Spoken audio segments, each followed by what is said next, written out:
going on, everybody? Thanks for tuning back in with us. This video, just gonna go ahead and jump right into it. Bow season opened up September, the end of September the 25th, I think. The nutrients that I was putting out, you can watch in other videos that I've got. I've been putting them out, promoting healthy growth for the deer that I have over there where I hunt at. High in protein, calcium, stuff like that. Now, I'm actually in Tennessee, which is where I do my hunting at. I was not aware that what I was using was illegal. It's not necessarily illegal to use, however, it is illegal to hunt over top of, like I was doing. If you put any type of supplement out with a grain in it, it's got to be gone for 10 days, completely gone, no trace of it whatsoever for 10 days, and then legally you are allowed to hunt over that spot. Like I said, what I was putting out, which was the Wild Game Innovations Crush. They have lots of different flavors of it. They have acorn, persimmon, apple. I think they have something else as well. I'm not sure. What they use in that mix of nutrients has crushed up grain in it and has real apples, acorns, persimmons, different stuff like that they put into the bag in the blend.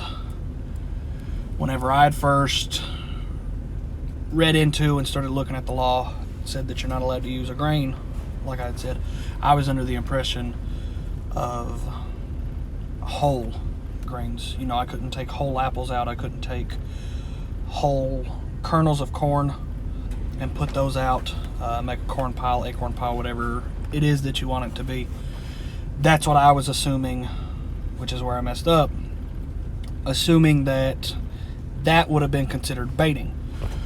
Like I said, what I was trying to do was to promote healthy growth of these deer, ensure that they're getting the right nutrients, keeping them fattened up with proteins, making sure that they have enough energy to make it through the winter whenever food supply gets scarce.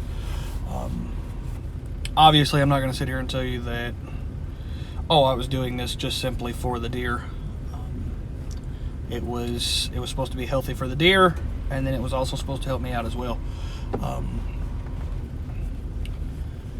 So what I'd done is I'd went out the morning of opening day of bow season, just put out a fresh bag a couple of days before that.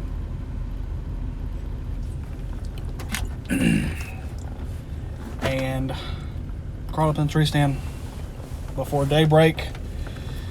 Was sitting there, had a nice 8-pointer walkout. If you've watched any of my other videos as well, you'll see that he was the smaller good-sized deer. I have 3 of them on there. I got to take a shot at him, which I'll actually post the video later on and let you guys see that as well. But the main purpose of this introduction here is to just kind of let me be a warning to you guys, regardless of whatever state you're in. Make sure that you're looking into these laws as to what you can and cannot use, can and cannot hunt over top of. What had happened is I shot the deer, I went to go find him, and game warden come out and seen what I was using, what I was hunting over. It's illegal. I lost my bow. I had to go to court. I have like $300 worth of court costs and fines that I have to pay out. And that's like a good deal for me. What could have happened is I could have been charged $100 a point, which is $800 right there. They could have taken my tree stand. They could have taken my bow along with every bit of equipment that I have. They could have taken my license.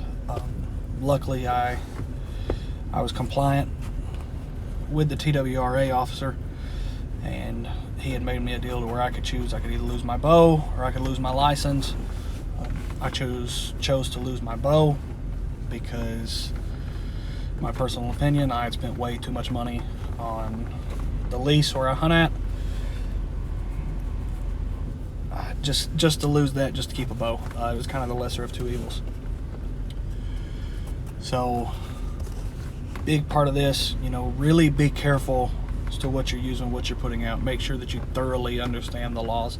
If you have any questions about it and you're thinking, oh, well, I'll get away with it, you know, kind of on the fence about it or whatever, don't risk it. Literally, all of this trouble could have saved me a lot of money, a lot of headache, if I would have just picked up the phone, called in to the Wildlife Resource Agency, and got clarification on the laws. I could have told them exactly what I was using, where I was using it, what my plan was, and everything, and they would have given me a clear-cut answer. No, you're not allowed to use that. This is what you're allowed to use. Which will actually bring me up to my next point. Here in Tennessee, the only thing that we're allowed to use is a salt lick or a mineral block. So if it's not one of those two things, you are not allowed to hunt over it. It has to be gone completely away from the premises for 10 whole days until you go to hunt over top of that spot. You know, just make sure that you're doing the research and you're not putting yourself in a position to get in trouble. That's the biggest thing. I hope that my misfortunes and me making this video, putting it out, will help you guys make better decisions as to what's going to help you out and what's going to help you be more successful. Other than that, here is the video that I had that morning whenever the deer come out. This was actually my first bow kill that I'd ever got, so I was super excited, and I hope you guys enjoy the video. Please remember to leave a thumbs up, subscribe, and share this video. Let's make sure that we get this information out to everybody, and I'm an example, and you guys don't have this type of luck in the future. Thanks again. See ya.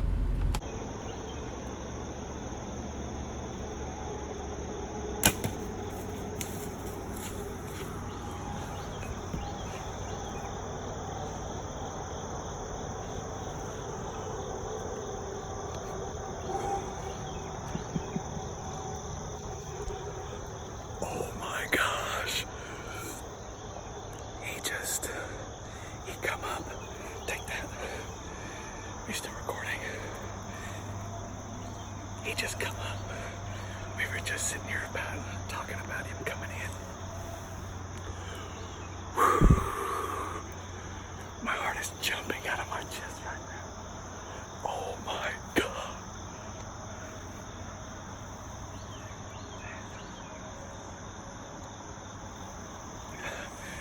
So we come up down the trail where I have my other stand set up. I have another set of mineral set up down there. We actually brought our truck back over that way as well. Gosh, I can't.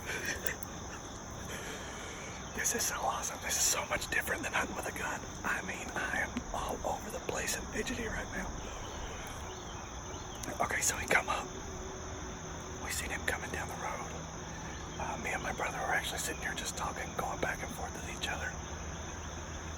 And I seen his legs come out underneath some tree branches. And I told my brother, I said, hey, grab the camera. Let's get ready to go. So he pulls it out. The deer comes up. And you see where he stopped there, he was facing toward us. And it was like he knew we were here the entire time. I felt like he was looking at me. Just every single move that I made, I had to freeze so many times. I leaned around after, I don't know what, about 2 minutes of him sitting there, and I told Ricky, I said, man, I need him to turn so I can get a better shot. And he finally did. I mean, he was sitting there, he was staring at us the entire time. He was licking his lips from the Wild Game Innovations crush that we have down there. He turned and he got ready to leave, and that's whenever I knew I had to draw back and I had to take a shot. I'm hoping that I hit him in a good spot. I feel like it was a really good shot. It sounded really, really good. We're going to give it a little bit. We're going to climb down, take and see if we see any blood down there. I didn't see any of them. See any come out whenever we hit him. But I got a really good feeling about that shot. Maybe everything's gonna work itself out.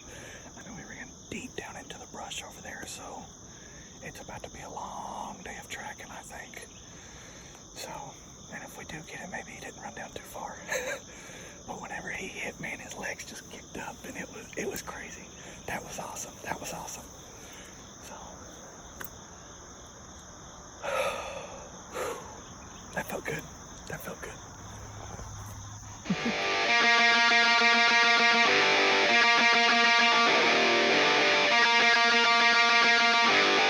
I've learned to let